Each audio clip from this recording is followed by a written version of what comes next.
Good evening, Yugi Tube, and to the Charmer Duelists page.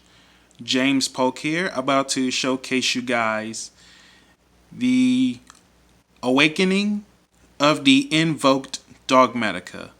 And as a quick aforementioned in terms of synergy of the Charmers, I already know for that fact that Ida the Sun Magician will be out in the near future, but we don't necessarily know what set is she going to be in for the time being. And without further ado, let's get to the deck profile. So for starters, that would be 2 Nefarious Archfiends, 2 Inari Fires, 2 Gigabytes, and 2 Renryus.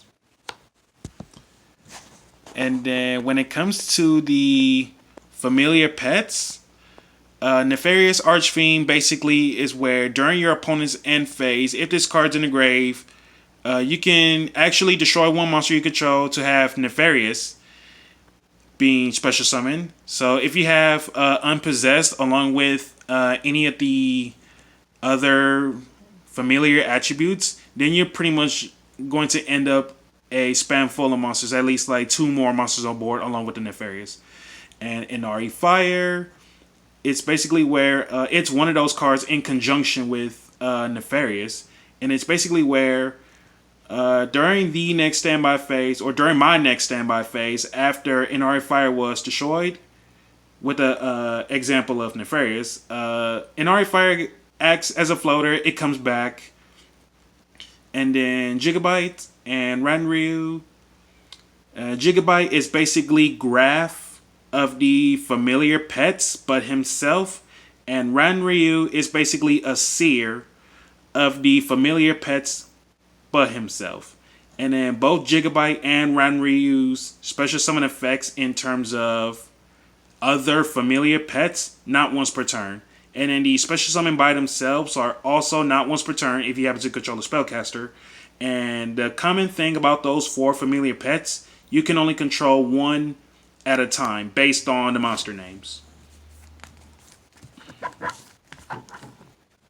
And then Nefarious or Archfiend, Greater Inari Fire, got Gigabytes, and Rasenryu. They all share the same or somewhat of a similar effect, which is the summoning method for this is to have a level 4 or lower spellcaster along with the basic attributes that are level 4 or lower, and which are inherent special summons or summons that don't start a chain, so they can't ash you, which is pretty good.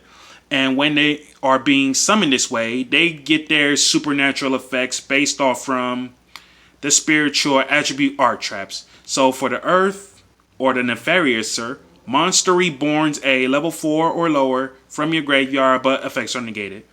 Greater Inari Fire does not target, but you get to burn your opponent based on the monster's original attack. Got Gigabyte randomly rips 1 card from your opponent's hand and both players draw 1.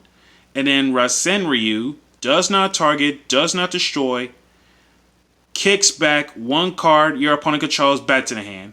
And the similar effect or the same effect is where when they are both or all 4 of them attributes based on which ones you're in control of, get sent from field to graveyard. It lets you add 1 spiritual attribute art based on the one that matches, or possess spell traps from deck to hand. And then for the Invoked engine, 3 Alisters, 2 Magical Meltdown, 1 Invocation, and 1 the Book of the Law.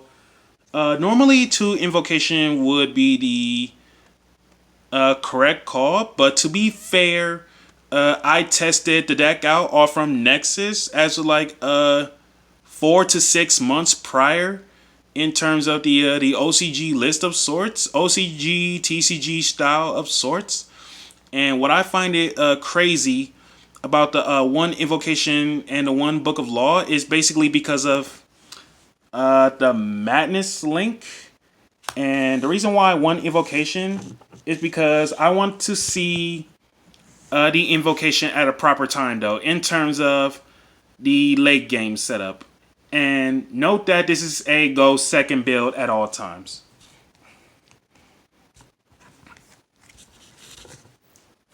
And then for the spellcasters with 1500 defense, that would be 2 Ecclesias and Injection Fairy Lily. Generally, the idea about this tech ratios, for one, about the Ecclesias, they are hard ones per turns, and I don't want to overdraw them right away at the beginning of the game.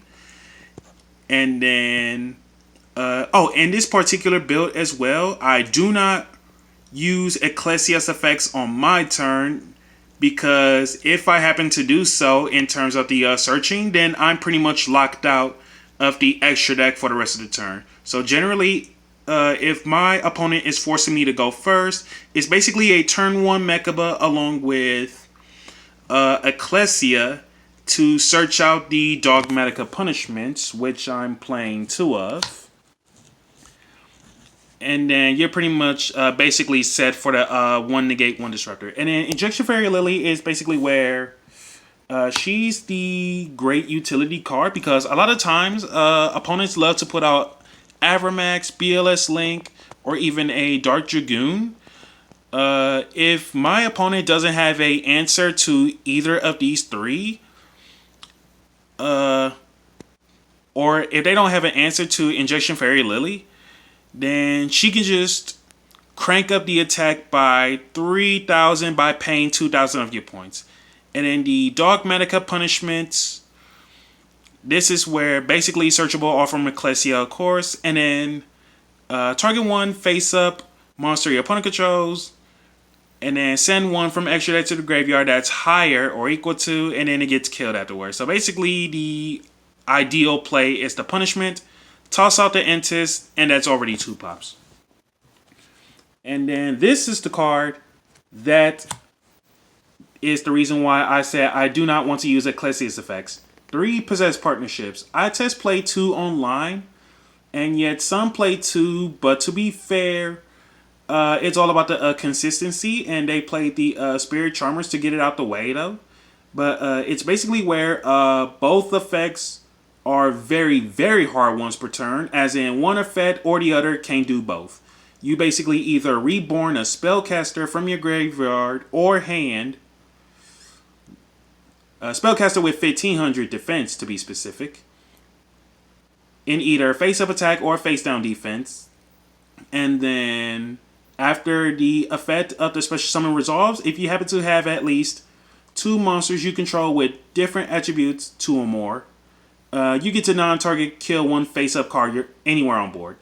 And then its other effect is where, while this card's in the graveyard, you can banish it, target 1 possessed continuous spell trap in your graveyard, place it back to the field face-up.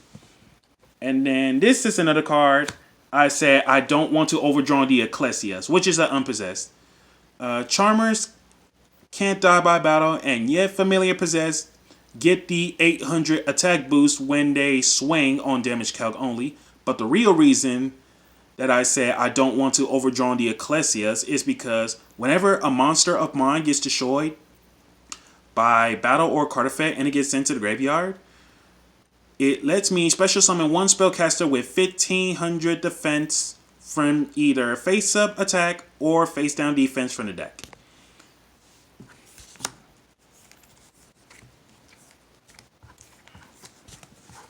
And then for the generic spells and traps, auto limited 1-ups, Call by the Grave, Heartbeast Feather Duster, Instant Fusion, Mind Control, Raigeki, and Terraforming. These are all the limiteds. And then the generic spell traps. Pot of Avarice, you got to recover your resources. And then because you're going second, that would be 3 Dark Ruler No More, and then triple Evenly Matched. There are some decks you have to deal with combo decks in terms of Dark Ruler No More, and then there are some decks you have to deal with for back row in terms of evenly matched. So for Dark Ruler No More, that would be the likes of Adamanticators, Dragon Links, or any other combo variant decks with just monsters, no back row. And then evenly matched, something like Mystic Mind, Paleo, Altergeists, and so on when it comes to back row decks in general. And if you guys notice, I do not play Spirit Charmers, Grand Spirit Ichirin, or Awakening of the Possessed. That is because I really don't see spellcasters with 1850 unless it's like the links. So, extra deck.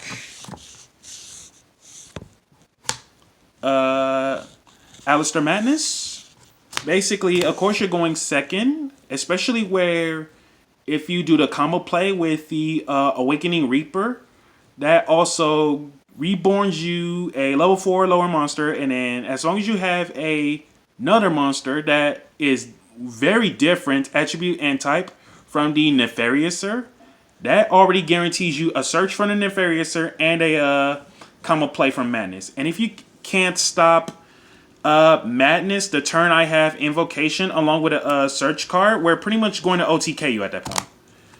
And then Salamangreat Amaraj, Shakir Garna, and then Invoked Mikaba. This is for like when your opponent is forcing you to go first. It's pretty much your standard play. And then Purgatrio, that's for the OTK, aka your mass murder of the deck. And then in case if the OTK goes wrong, invoke Caliga. Basically, one monster effect activates, no more effects for that turn, and then applies to both players, by the way. And another effect that applies to both players, only one monster can attack. This is the best card in the extra deck, no question about it. Mud Dragon of the Swamp. It's basically where the attribute change is really, really important. And it also accesses you to anything and everything in terms of Awakening of the Possessed monsters and the Charmer Possessed links as well, which is absolutely insane. And this is why I test play this and not realizing that Mud Dragon is a card that can accesses you to every single attribute, and the summoning method depends on what your opponent is playing. Then if your opponent doesn't have an answer to stop the Mud Dragon, you're in a pretty good position to go for a Link Climb or a cheesy tech play of sorts. 2 Entis, Dogmatika Punishment, that's already 2 pops. And if they don't ban Entis whenever the December list comes up, I don't know what's wrong with you, Konami. And then the Charmer links, self-explanatory. And then Miss Celine, spellcaster with 1850, synergizes with the Awakening of the Possessed spell, which is pretty good. And then Axis Code Talker, you have too many links with different attributes. With that being said, this is James Polk with the Awakening of the Invoked Dogmatika profile. Be sure to like, comment, subscribe, and share. Thank you guys for watching.